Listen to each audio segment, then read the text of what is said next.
Good morning साथियों। आप सभी का केमिस्ट्री विथ हमारे में स्वागत है। और आज हम लोग स्टार्ट करने वाले हैं अल्कोहल के रासायनिक गुणधर्म के साथ। और इसके पहले आपका दो क्लास हो चुका है। पहले क्लास में हम लोगों ने नोमेनक्लेचर और वर्गीकरण पर ध्यान दिया था, और दूसरे क्लास में हम लोगों ने इसके बनाने की विधि, मेथड्स ऑफ प्रिपरेशन पर वर्क किया। और आज का क्लास जो होता है रासायनिक गुणधर्म पर होकर के ये क्लास खत्म हो जाएगा। ठीक है, तो हम लोग स्टार्ट करते हैं रासायनिक गुणधर्म। तो रासायनिक गुणधर्म में सबसे पहले हम लोग देखेंगे reaction with sodium and NaOH। तो सबसे पहले हम लोग रिएक्शन कराएंगे सोडियम धातु के साथ। उसके बाद फिर हम लोग NaOH के साथ रिएक्शन कराएंगे। दोनों रिएक्शन को हम लोग एक एक करके देखते हैं। ऐसे ये बहुत ही सिंपल रिएक्शन है, और हम लोगों ने बहुत बार ये रिएक्शन को कराया है। जैसे कि नॉर्मल एल्कोहल ले लेते हैं हम। ये क्या है मेरा एल्कोहल। ठीक है। अच्छा, दोनों को हम अलग अलग ही करा देते हैं समझने के लिए, आप लोग को तो परेशानी नहीं होगा। ठीक है। हम लोगों ने पढ़ा है कि जब भी किसी कंपाउंड के रिएक्शन हम सोडियम से कराते हैं, और हम जानते हैं कि सोडियम का +1 वैलेंसी होता है, तो कितना बार बोल चुके हैं कि जब भी +1 वाला कोई मेटल आता है तो हमें क्या करना पड़ता है उस केस में, दोगुना लेना पड़ता है, ट्वाइस। ठीक है। क्या करते हैं हम लोग, दोगुना लेते हैं। ठीक है। दोगुना इसलिए लेते हैं क्योंकि यहाँ +1 वैलेंसी है। ठीक है। तो इस केस में दोगुना जब लेंगे तो यहाँ से क्या होगा, हाइड्रोजन गैस बाहर हो जाएगा, और यहाँ क्या बन जाएगा मेरा, सोडियम एल्कोक्साइड बन जाएगा। क्या बन जाएगा, सोडियम एल्कोक्साइड, RON। ये माइनस और ये प्लस, और यहाँ से हाइड्रोजन गैस मेरा रिलीज हो जाए। ठीक है। तो क्या बन गया, सोडियम एल्कोक्साइड। ठीक है, सोडियम एल्कोक्साइड। नाम के लिए टेंशन नहीं लेना है, जानते हैं कि माइनस चार्ज रहेगा तो आईडी लगता है। और जस्ट उसी तरह एक नॉर्मल एल्कोहल, जैसे कि हम मिथाइल अल्कोहल ले लेते हैं। अब इसकी क्रिया अगर हम लोग कराते हैं किससे, NaOH से कराते हैं। किससे कराएंगे, NaOH से। तो हम जानते हैं कि यहाँ ये प्लस होता है और ये माइनस, और यहाँ ये माइनस और ये प्लस। ये H और ये OH मिल करके वाटर बाहर हो जाएगा। ठीक है। H और OH मिल करके वाटर बाहर हो जाएगा। तो यहाँ पर भी क्या बनेगा, CH3ONA ही बनेगा इसमें। ठीक है। दोनों में सेम प्रोडक्ट बनेगा, but reaction is slightly different. Reaction थोड़ा सा अंतर है, इसमें क्या बाहर हो जाएगा मेरा, वाटर बाहर हो जाएगा। ठीक है। तो ये हम लोग का पहला नंबर रिएक्शन इन दोनों से खत्म हो गया। अब दूसरा नंबर हम लोग चलते हैं।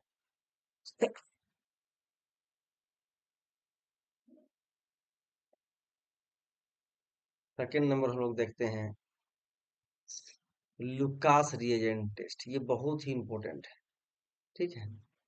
तो लुकास रिएजेंट टेस्ट क्या है, थोड़ा सा अच्छी तरह समझेंगे हम लोग। ये एग्जाम में बहुत बार पूछता है। ठीक है, और बहुत बार पूछा गया है, और इससे अच्छा क्वेश्चन बनता है। तो लुकास रिएजेंट टेस्ट में क्या होता है, सबसे पहले आपको जानना है कि लुकास रिएजेंट है क्या। ठीक है। तो लुकास रिएजेंट है क्या, पहले उसको समझते हैं। तो anhydrous Zn Cl2, Zn Cl2 और प्लस HCl, इसी को हम लोग लुकास रिएजेंट कहते हैं। ठीक है। और ये जो रहता है Zn Cl2, ये एनहाइड्रस होता है। क्या होता है ये, एनहाइड्रस का मतलब ये ड्राई होता है। ठीक है। अब हम लोग रिएक्शन को फॉरवर्ड कराते हैं। तो रिएक्शन को हम लोग थोड़ा ध्यान से समझेंगे, कैसे रिएक्शन कराते हैं।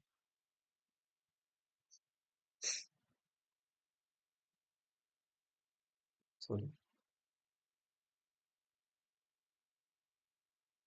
ये मेरा अल्कोहल है। ठीक है। इसकी क्रिया जब HCl से कराई जाती है, रिएक्शन तो हम तो जहां तक लग रहा है कि बहुत इजी है, ये प्लस माइनस और ये माइनस और ये प्लस। तो रिएक्शन मेरे ख्याल से प्रॉब्लम एकदम नहीं होनी चाहिए आप लोग की। जहां बच्चों रटने वाले रहेंगे, हम बता देंगे कि इसको रटना है आपको, लेकिन जहां समझना है वहां आपको बहुत ही जरूरी है समझना। और यहाँ पर लुकास रीजेंट प्रेजेंट रहेगा इसमें उपस्थिति। ठीक है। तो क्या बन जाएगा प्रोडक्ट, सॉरी, प्रोडक्ट मेरा CCl ही बनेगा। ठीक है।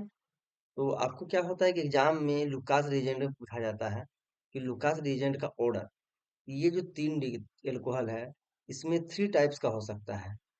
3 डिग्री भी हो सकता है, 2 डिग्री भी हो सकता है और 1 डिग्री भी हो सकता है, ठीक है? ये 3 टाइप्स का अल्कोहल हो सकता है। तो लुकास रिएजेंट में एक्सपेरिमेंटली क्या देखा गया है कि 3 डिग्री अल्कोहल जो होता है, 3 डिग्री अल्कोहल जो होता है 5 मिनट के अंदर में प्रोडक्ट दे देता है, ठीक है? 3 डिग्री क्या होता है? 3 डिग्री अल्कोहल्स गिव्स प्रोडक्ट, ठीक है?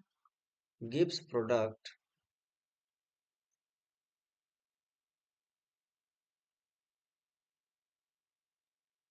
अंडर 5 मिनट्स, ठीक है? अंडर, सॉरी दोस्तों, थोड़ा सा मिस्टेक हो गया। तो देखिए, आपको खाली दिमाग में सेट करना है कि इस टेस्ट में ये देखा गया है कि 3 डिग्री अल्कोहल जो होता है, ये काफी तेजी से प्रोडक्ट देता है। क्या होता है? काफी तेजी से देगा। और ये 2 डिग्री होता है, ये देता है 5 मिनट के अंदर में। मतलब ये 5 मिनट का समय लेता है उत्पाद देने में, ठीक है? तो आपको दिमाग में क्या सेट रखना है? 3 डिग्री अल्कोहल बहुत ही तेजी से उत्पाद देगा, 2 डिग्री 5 मिनट के अंदर में देता है, और 1 डिग्री जो होता है ये ड्रास्टिक कंडीशन में, मतलब शुष्क अवस्था में फर्दर इसको गर्म करना पड़ता है। शुष्क अवस्था में ये प्रोडक्ट देता है, ठीक है? दैट मीन्स कि ड्रास्टिक कंडीशन में इसको दोबारा गर्म करना पड़ता है, तब जाकर के ये उत्पाद देता है, ठीक है? तो लुकास रिएजेंट में और एक क्वेश्चन पूछ सकता है इसमें हायर लेवल का। तो एसएन 1 मैकेनिज्म ये या एसएन 2 मैकेनिज्म के लिए उपयुक्त है ये लुकास रिएजेंट टेस्ट? तो डेफिनेटली हम देख रहे हैं कि 3 डिग्री अल्कोहल क्या हो रहा है? 3 डिग्री अल्कोहल जो है ये काफी तेजी से उत्पाद दे रहा है, ठीक है? और क्योंकि 3 डिग्री अल्कोहल में अब क्या हो जाएगा, ये एस एन वन मैकेनिज्म हो जाएगा। इसलिए एस एन वन मैकेनिज्म ज्यादा प्रीफर करता है लुकास रीजन के लिए एस एन टू के कंपेरिजन में। क्योंकि हम जानते हैं कि एस एन वन मैकेनिज्म में 3 डिग्री कार्बोकटायन का फॉर्मेशन होता है। किसका फॉर्मेशन? 3 डिग्री कार्बोकटायन का। और 3 डिग्री कार्बोकटायन सबसे ज्यादा स्टेबल होता है, ठीक है? तो इस तरह क्वेश्चन आएगा, एग्जाम याद रखना, बहुत इंपॉर्टेंट है। अब हम लोग चलते हैं नेक्स्ट मेथड की ओर चलते हैं हम लोग। नेक्स्ट में हम लोग देख लेते हैं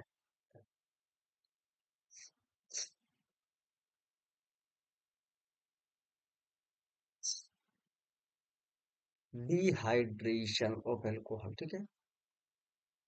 डिहाइड्रेशन, डिहाइड्रेशन का मतलब होता है निर्जलीकरण, ठीक है? निर्जलीकरण का मतलब हो गया जल का निकल जाना। निर्जलीकरण का मतलब क्या हो गया? क्योंकि हम बार बार कह रहे आते हैं, डी का मतलब होता है माइनस, डी का मतलब होता है कुछ जगह निकल जाना, और हाइड्रेशन का मतलब होता है वाटर का एडिशन, ठीक है? हाइड्रेशन का मतलब क्या होता है? वाटर का एडिशन। लेकिन ओवरऑल डिहाइड्रेशन की बात की जाएगी तो डिहाइड्रेशन का मतलब हो गया वाटर का रिमूवल। और हम पढ़ चुके हैं, जनरली हम लोग जानते हैं कि वाटर कब रिमूव होता है? जब हम लोग तनु अम्ल लेते हैं, सॉरी, सांद्र अम्ल लेंगे तब क्या होता है? कंसंट्रेटेड लेते हैं तब वाटर बाहर होता है, ठीक है? इतना हम लोग पढ़े हैं बेसिक, ठीक है? तो आपको एक चीज ध्यान देना है, ये बहुत ही इंपॉर्टेंट है।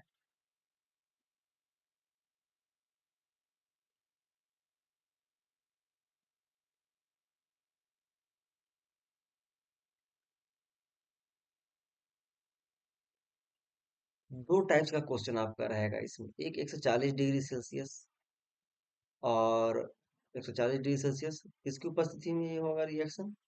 H2SO4, ठीक है? तो H2SO4 कहने का मतलब है कि यहाँ पर ये तो गारंटी है कि वाटर बाहर करेगा, ठीक है? इसमें और एक कंडीशन क्या है? इथाइल अल्कोहल ले लेते हैं और टेम्परेचर थोड़ा सा बढ़ जाए, ठीक है? दोनों आपको याद रखना, ये बहुत ही इंपॉर्टेंट रिएक्शन है। बहुत बार ये एग्जाम में पूछा गया क्वेश्चन है, ठीक है? तो दोनों में क्या डिफरेंसेस है आपको थोड़ा अच्छी तरह से समझना है। यहाँ पर क्या है, एक में टेम्परेचर काफी कम है और एक में टेम्परेचर अधिक है, ठीक है? एक में क्या है, टेम्परेचर कम है तो एक में अधिक है। तो आपको इस तरह से दिमाग में सेट करना है कि टेम्परेचर कम होने की वजह से ये क्या करता है, अपने आप को 2 मॉलिक्यूल्स में तोड़ लेता है, ठीक है? लेकिन ज़्यादा टेम्परेचर बढ़ाने की वजह से टेम्परेचर अगर अधिक हो जाता है, तब ये अपने आप को 2 मॉलिक्यूल्स ना करके अपने एक ही अणु से वाटर को बाहर कर देता है। तो टेम्परेचर अगर ज़्यादा हो गया, तो इसको 2 भाग में टूटने का मौका नहीं मिल पाता है, इसलिए ये क्या करता है, अपने ही एक ही अणु से वाटर को निकाल देता है और ये इथीन बनाता है, ठीक है? लेकिन टेम्परेचर कम होने की वजह से टेम्परेचर कम होने की वजह से टेम्परेचर कम होने की वजह से ये क्या करता है, 2 पार्ट में टूट जाता है और ये 2 पार्ट से वाटर को बाहर करता है। इसलिए यहाँ पर ईथर बन जाता है। क्या बन जाता है? ईथर बन जाता है। थोड़ा-सा आपको याद रखना है, अगर टेम्परेचर कम रहेगा, तो ईथर का निर्माण होगा और अगर टेम्परेचर अधिक रहा, तो इथीन का निर्माण होगा। तो किसका निर्माण हो जाएगा? ये मेरा इथीन का निर्माण होगा। इसका एफिशिएंसी की बात की जाएगी तो डाईइथाइल ईथर हो जाएगा, ठीक है? तो इस तरह से हम दिमाग में सेट कर सकते हैं कि टेम्परेचर कम हो गया तो इसको 2 भाग में टूटने का मौका मिल गया। 2 भाग में टूट कर तो वाटर को बाहर गया, ठीक है? अब चलते हैं हम लोग चौथा नंबर। चौथा नंबर हम लोग देखते हैं ऑक्सीडेशन को। किसको देखेंगे? ऑक्सीडेशन, ठीक है? ऑक्सीडेशन बहुत ही इंपॉर्टेंट है। ऑक्सीडेशन का मतलब होता है ऑक्सीजन का एडिशन, ठीक है? ऑक्सीडेशन मीन्स ऑक्सीजन का एडिशन भी होता है या कहीं कहीं वाटर का भी रिमूवल होता है। ये दोनों कंडीशन हो सकता है, ठीक है? और हम जानते हैं कि ऑक्सीडाइजिंग एजेंट क्या क्या होता है, मेनली K2, Cr2, O7, ठीक है? के MnO4, ठीक है? के, इसको थोड़ा अच्छे से लिख लेना है, के MnO4, ठीक है? और एक पीसीसी भी होता है, आगे हम लोग पढ़ेंगे जोन्स रिएजेंट ये सब, लेकिन स्पेशली कम से कम आपको इन तीनों को दिमाग में सेट रखना है।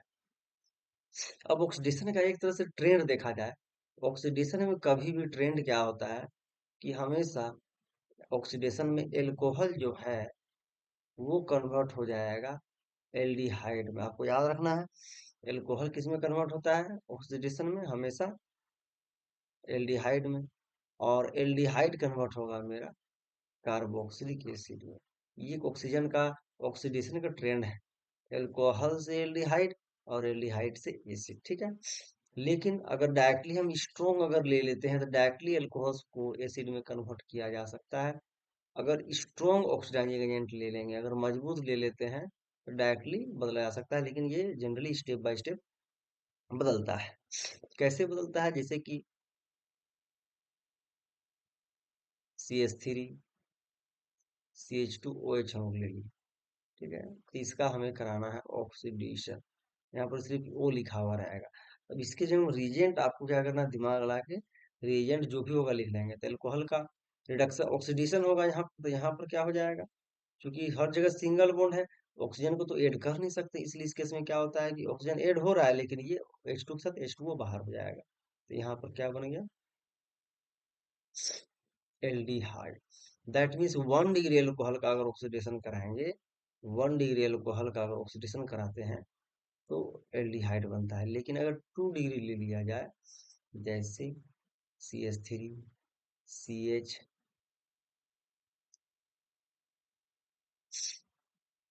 ये OH, ठीक है? तो 2 डिग्री का अगर ऑक्सीडेशन कराएंगे तो हम लोग का बन जाएगा कीटोन। कैसे बन जाएगा?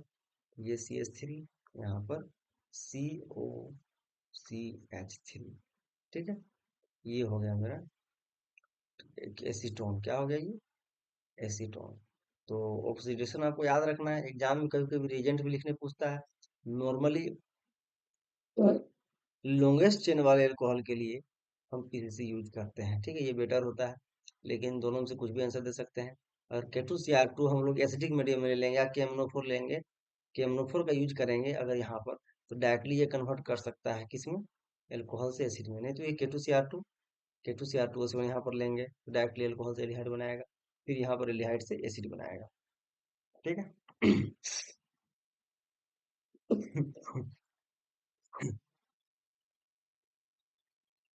चलते हैं हम लोग नेक्स्ट, एस्टेरिफिकेशन। ठीक है, एस्टेरिफिकेशन। एस्टेरिफिकेशन का मतलब होता है एस्टर का निर्माण। ठीक है, एस्टेरिफिकेशन का मतलब होता है इस एस्टरीकरण, इसको हिंदी में क्या बोलते हैं, एस्टरीकरण। एस्टरीकरण का मतलब होता है ईस्टर का निर्माण ही, एस्टर का फॉर्मेशन ही एस्टरीकरण कहलाता है। तो ईस्टर कैसे बनता है, जब एल्कोहल की क्रिया, ठीक है, जब एल्कोहल की क्रिया एसिड से कराते हैं, यहाँ पर कार्बोक्सिलिक एसिड हो जाएगा। ठीक है, जब एल्कोहल की क्रिया किससे कराई जाती है, कार्बोक्सिलिक एसिड से। ठीक है, कार्बोक्सिलिक एसिड से हम लोग कराएंगे एल्कोहल की क्रिया, तो मेरा ईस्टर का निर्माण होगा। किसका निर्माण होगा, ईस्टर। ईस्टर का मतलब होता है RCOOR।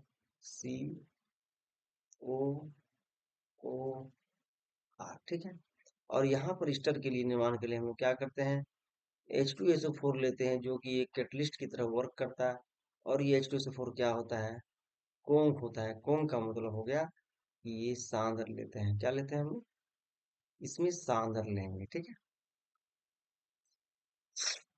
तो एग्जाम्पल ले लेते हैं, जैसे कि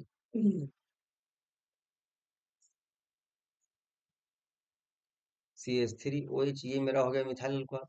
जब इसकी क्रिया हम लोग क्या करते हैं, एसिड से कराते हैं, तो पहले एसिड को लिखेंगे, ज्यादा बेटर होगा समझने के लिए। तो इधर पहले हम लोग एसिड ले लेते हैं। ये मेरा हो गया एसिटिक एसिड। क्या हो गया, एसिटिक एसिड। इसका रिएक्शन हम लोग कराएंगे किससे, मिथाइल अल्कोहल से। तो कुछ भी हम ले सकते हैं, नॉर्मली हम बेसिकली ले लिए मिथाइल अल्कोहल। ठीक है, तो ये दोनों दिशाओं में रिएक्शन हो सकता है, फर्दर उसका हम इसमें कन्वर्ट कर सकते हैं। ठीक है,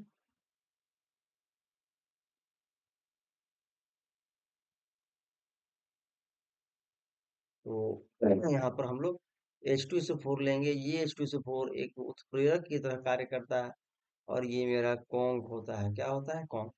तो हम लोग देख रहे हैं कि यहाँ पर क्या हो जाएगा, ये माइनस और ये प्लस, और इधर ये प्लस और ये माइनस। यहाँ पर OH माइनस है और यहाँ पर H प्लस है, तो H प्लस और OH मिलके वाटर बाहर हो गया, वाटर का रिमूवल हो गया। तो क्या बन गया, आराम से फिर लिखना है CH3, फिर CO, और उसके बाद O, और ये CH3, तो बन गया स्टर। इसका एप्सिलम की बात करेंगे तो क्या हो जाएगा, मिथाइल इथेनॉइड। ठीक है, इसका नाम क्या हो जाएगा, मिथाइल इथेनॉइड हम नाम लिख सकते हैं। मिथाइल, क्योंकि हम जानते हैं ईस्टर के लिए OET यूज करते हैं। ये बहुत ही इंपॉर्टेंट रिएक्शन है, ये वेरी वेरी इंपॉर्टेंट। तो एस्टरिफिकेशन का मतलब होता है ईस्टर का फॉर्मेशन, ईस्टर का निर्माण ही एस्टरिफिकेशन कहलाता है। और एक ये लास्ट केमिकल प्रॉपर्टी से आप लोग को याद रखना है, RBC टेस्ट। ठीक है, कौन सा टेस्ट, RBC टेस्ट। इसको हम लोग विक्टर मेयर टेस्ट के नाम से भी जानते हैं। ठीक है, विक्टर मेयर टेस्ट के नाम से भी हम लोग जानते हैं। इसको RBC टेस्ट बोला जाता है। तो RBC टेस्ट में जनरली क्या होता है कि RBC को आप लोग क्या करना है, दिमाग में ये सेट रखना है कि इस टेस्ट में RBC का मतलब हो गया कि 1 डिग्री अल्कोहल देगा आपका रेड कलर का प्रोडक्ट। ये 1 डिग्री अल्कोहल देगा रेड कलर का प्रोडक्ट। ठीक है, और 2 डिग्री देगा ब्लू कलर का प्रोडक्ट, और 3 डिग्री अल्कोहल जो देता है वो कलरलेस देता है। ठीक है, तो 1 डिग्री क्या देगा, 1 डिग्री देगा रेड कलर का ये उत्पाद देता है। ठीक है, तो 1 डिग्री देता है रेड कलर का लाल रंग का उत्पाद, और 2 डिग्री क्या होता है, ये देता है ब्लू कलर का उत्पाद, ब्लू PPT देता है। और 3 डिग्री अल्कोहल जो होता है, ये आपका कलरलेस देता है, रंगहीन। तो एग्जाम पॉइंट ऑफ व्यू से आपका ऑब्जेक्टिव क्वेश्चन ये पूछ सकता है। ठीक है, तो आपको ऑब्जेक्टिव क्वेश्चन पूछेगा कि विक्टर मेयर टेस्ट में 1 डिग्री अल्कोहल किस प्रकार का था। ठीक है, तो विक्टर मेरा टेस्ट में 1 डिग्री रेड कलर का देता है, और 2 डिग्री ब्लू कलर का, और 3 डिग्री मेरा कलरलेस होता है। तो इसमें रिएक्शन जनरली क्या होता है कि पहले हम लोग इसमें तीन तीन स्टेज में रिएक्शन कराते हैं। सबसे पहले हम लोग Pi3 या Pi5 से रिएक्शन कराते हैं। फिर उसके बाद सेकेंड स्टेप में क्या करते हैं हम लोग, सिल्वर नाइट्रेट से रिएक्शन कराते हैं। ठीक है, AgNO2 से रिएक्शन कराते हैं, सिल्वर नाइट्राइट से रिएक्शन कराते हैं। AgNO2 से रिएक्शन कराने के बाद हम लोग फिर उसके बाद HNO2 से रिएक्शन कराते हैं। HNO2 से रिएक्शन कराने के बाद फाइनली हम लोग एल्कली NaOH से रिएक्शन कराते हैं। तो ये 4 स्टेप में ये रिएक्शन होता है। तो ऐसे एग्जाम पॉइंट ऑफ व्यू से आपको रिएक्शन याद रखने की जरूरत नहीं है, टेंशन नहीं लेना है। तो आपको याद रखना है सिर्फ समझने के लिए थोड़ा, कि इसमें क्या होता है कि सबसे पहले Pi3 से रिएक्शन होता है, फिर AgNO2 से रिएक्शन होता है, फिर HNO2 से रिएक्शन होगा, और लास्ट में NaOH से रिएक्शन होगा। फिर भी एक बार हम एक रिएक्शन आप लोग को दिखा दे रहे हैं। जैसे अगर हम 1 डिग्री अल्कोहल ले लेते हैं तो क्या हो जाएगा।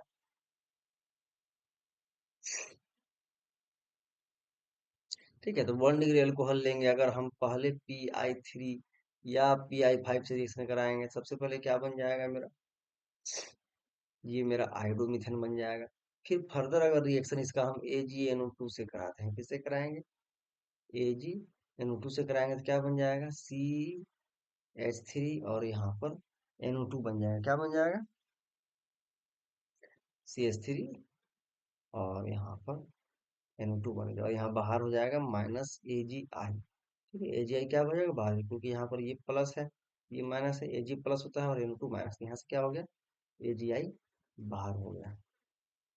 अब ये जो CH3NO2 बन गया यहाँ पर, फिर इसका फर्दर रिएक्शन किससे कराएंगे हम लोग, HNO2 से कराएंगे। किससे कराएंगे, HNO2 का अगर स्ट्रक्चर बना ले तो ये मेरा HNO2 का स्ट्रक्चर बनता है। तो क्या होगा यहाँ से, ये वाटर बाहर हो जाएगा। ठीक है, वाटर कैसे बाहर करेंगे इस एन के पास हम जानते हैं कि एक्स्ट्रा पेयर है। ठीक, एन के पास क्या होता है, एक्स्ट्रा पेयर होता है, इसलिए क्या करेगा, ये वाटर को बाहर कर देगा।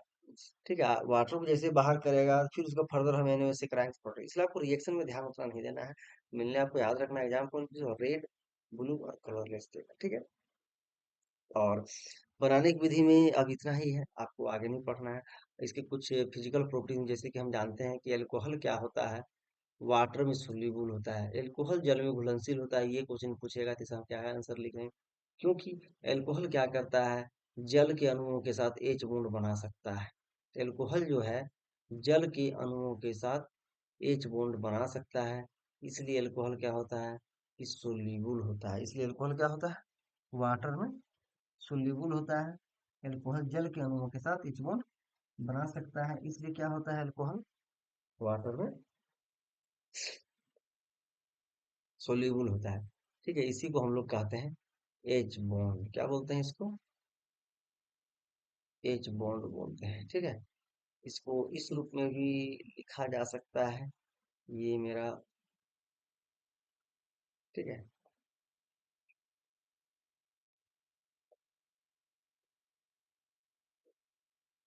हाँ, ठीक है, तो ये इस एच बॉन्ड बनाने की वजह से, तो डायरेक्टली अगर क्वेश्चन आता है कि अल्कोहल जल में घुलनशील क्यों होता है, डायरेक्टली क्या आंसर देंगे, अल्कोहल जल में घुलकर वो जल के अणुओं के साथ एच बंधन बनाता है, इसी को हम इसलिए इस कारण से ये जल में घुलनशील होता है। और हम लोगों ने इसके पहले वाले चैप्टर में भी सोलिबिलिटी के बारे में पढ़ा था, कि बॉइलिंग पॉइंट के बारे में, किसके बारे में, बॉइलिंग पॉइंट क्वथनांक। अगर अल्कोहल के हम लोग बॉइलिंग पॉइंट का जिक्र करें, क्वथनांक का, तो आप अगर आप नहीं पढ़े हैं तो पहला चैप्टर है, लेकिन उसमें हम अच्छी तरह से डिस्कस किए हैं। बॉइलिंग पॉइंट का मतलब होता है क्वथनांक। ठीक है, जिस ताप पर कोई विलयन उबलने लगता है वही क्या कहलाता है, बॉइलिंग पॉइंट कहलाता है। तो हम लोग पढ़ चुके हैं इसमें कंडीशन क्या क्या है, अगर अणुभार बढ़ता है, ठीक है, अगर आणविक द्रव्यमान बढ़ेगा तो बॉइलिंग पॉइंट का मान भी बढ़ने लगता है, ये प्रोपोर्शनल होता है।